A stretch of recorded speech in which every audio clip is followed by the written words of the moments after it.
таних бага ялгарч байгаа бол тэрийг эрчимжүүлээд эсвэл гаднаасаа шууд та уугаад хэрэгэлдэг аюулгүй яг энгийн өдөр тутамдаа хэрэгэлдэг хүнсний бүтээгдэхүүнээрээ бас дэмжиж өгдөг ийм хоол засал бас байдаг. Тэгэхээр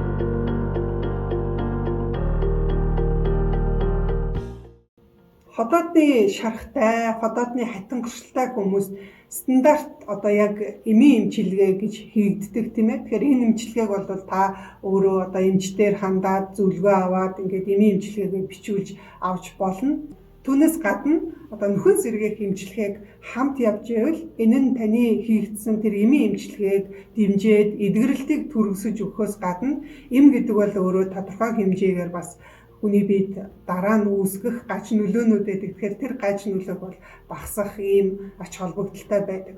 За хэрвээ хеликобактериас болоод хэрвээ таны хотоодны саст ихээр гэмтэж байгаа бол мэдээж та хеликобактерийн эсрэг түүнийг устгах эмийн эмчилгээ хийлгэнэ.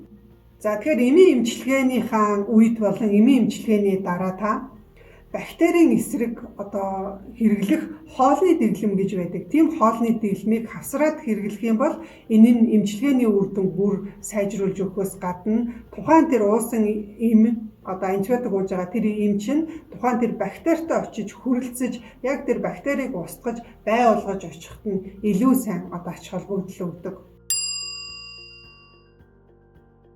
За хэрвээ та автоиммуны өвчлөөс болоод таны хотоодны одоо асуудал үүсээд байгаа бол мэдээж та дотоод шудлын эмчэд хандаад шаардагдах юм дааврын эмийг бол заавал ууна. За тэгэхээр тэр дааврын эмээ ууж явах явцдаа автоиммуны өвчлөлийн үед барьдаг дэглэм гэж байдаг, хоолны дэглэм. Тэр дэглэмийг барих юм бол та илүү богино хугацаанд үр дүн сайн гарна.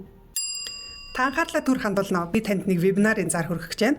4 сарын 27-ны хагасаа өдөр бид нэр хотоод хэзээ эмгүү ангай гэдэг ээлжид нэг 2 цагийн вебинараа явуулах гэж байна. Хэрвээ та хотоодны улаалт үргэлжлэлтэй, хотоодны шалбархай, шархлаатай, мөн хотоодны хатан гэршилтэй байгаа бол танд энэ вебинарт өгөх мэдээлэл хэрэгтэй байх болно. Тэгэхээр нөхөн сэргээх эмчилгээний үед эмчилгээний үр дүнг сайжруулах, дэмжих, за мөн эдгэрэлтийг түргэсгэх, өвчин дахихаас урьдчилан сэргийлэхэд тустай зөвлөмжүүдийг бид энэхүү вебинартаа багтаасан байгаа. За мөн хеликобактерийн халдвартай хүмүүсийн хувьд болохоор бактерийн эсрэг эмийн эмчилгээ хийлгэж явах явцдаа мөн эмчилгээгээ хийлгээ дуусгасныхаа дараа эмийн гаж нөлөөг эмчилгээний үр дүнгээ цааш нь өргөжлүүлээд хадгалахад хэрэгтэй тэрхүү одоо зөвлөмжүүдийг мөн бас оруулсан байгаа.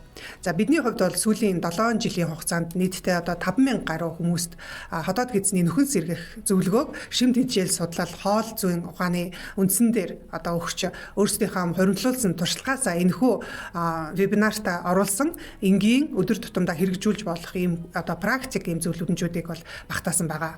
За вебинарын сэдэвт болохоор хоолны зөвлөмжийн талаар нэлээд дэлгэрэнгүй ярьж өгж байгаа. Тэгэхээр хүнсний бүтээгдэхүүний сонголт зөв сонгоно гэдэг бол энэ хотоод гэзний асуудалтай хүмүүсийн хувьд эргээд хэвийн байдалд нь оруулахад хамгийн чухал байр суурийг эзэлж яадаг. Тийм учраас эмчилгээний үед хэрэглэхэд зохистой ээлтэй эм хүнс болон мөн эмчилгээний үед түр хугацаагаар хязгаарлах хотоод гэзний салстыг зочроодог тэрхүү бүтээгдэхүүний талаар маш дэлгэрэнгүй мэдээллүүдийг өгнө.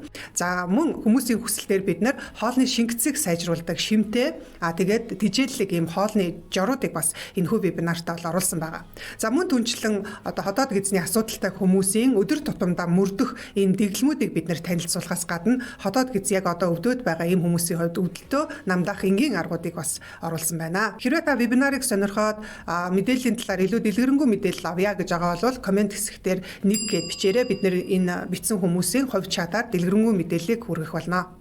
За манай нэг хэрэглэгч байгаа. Сарын өмнө одоо бамбайн шүүрлийн дутагдлаас үүдэлтэй хотоодны хатан гэршлийн 5 дугаар үе шаттай одоо өөрөөр хэлбэл хотоодны хатан гэршил нь Ö2 буюу open 2 гэдэг чинь бол хотоодны ихэнх хэсэг нь хатан гэршсэн ийм юутай байгаа.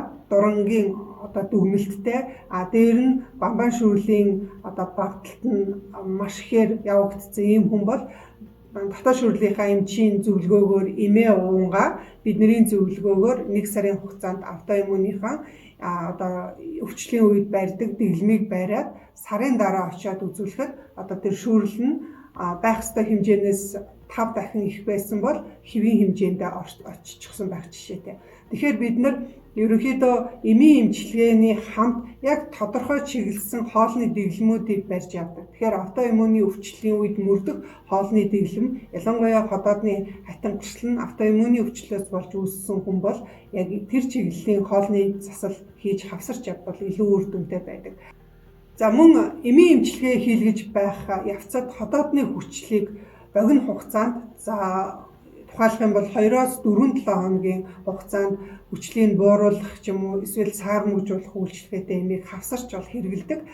Гэхдээ ийм дарамгуулах, саармжуулах үйлчлэгээтэй эмийг эмчийн бичиж өгсөн хугацаанаас цаашлаад завир сайн намдаад юмаа гэд өргөжлүүлэн хэрвээ та удаан хугацаагаар хэрэглэх тохиолдолд харин эсвэргээрээ ходоодны хатан гэрчлэлийг улам нэмэгдүүлэхээс гадна мөн өөр бусад эргэтэн тогтолцоонд олон сөрөг нөлөө үзүүлдэг гэдгийг бол бас анхаарах хэрэгтэй. За ходоодны салс бүрхүүл. За энэ салс бүрхүүлийг хамгаалах нөхөн сэргээх ийм эмчилгээг бол ерөөсөө хоол боловсруулах замын бүх асуудалтай хүмүүс бол зайлшгүй мөрдөж явах хэрэгтэй. Тэгэхээр энд бол хоол хүнсний бүтээгдэхүүний сонголт хамгийн чухал нөлөө үзүүлдэг. Тэгэхээр бид нэр хоол хүнсээ яг эмчилгээ хийж явах явцдаа бол зөв сонгож авахаас гадна ходоодны тэр салс бүрхүүлээс ялгарч байгаа салслаг тэр зууралдсан бодис байгаа. Тэгэхээр тэр бодисыг орлуулдаг ийм хүнсний бүтээгдэхүүн бас байдаг. Таних баг ялгарч байгаа бол тэрийг эрчимжүүлээд эсвэл гаднаасаа шууд та уугаад хэрэгэлдэг аюулгүй яг энгийн өдөр тутамдаа хэрэгэлдэг хүнсний бүтээгдэхүүнээрээ бас дэмжиж өгдөг ийм хоол засал бас байдаг. Тэгэхээр таних баг ялгарч байгаа бол тэрийг эрчимжүүлээд эсвэл гаднаасаа шууд та уугаад хэрэгэлдэг аюулгүй яг энгийн өдөр тутамдаа хэрэгэлдэг хүнсний бүтээгдэхүүнээрээ бас дэмжиж өгдөг ийм хоол засал бас байдаг. Тэгэхээр тийм заслыг та суралцъя гэх юм бол манай энэ хасаа өдөр явагдах ходоодоо эмгүү амгай гэсэн энэ вебинарт бас хамрагдаарай.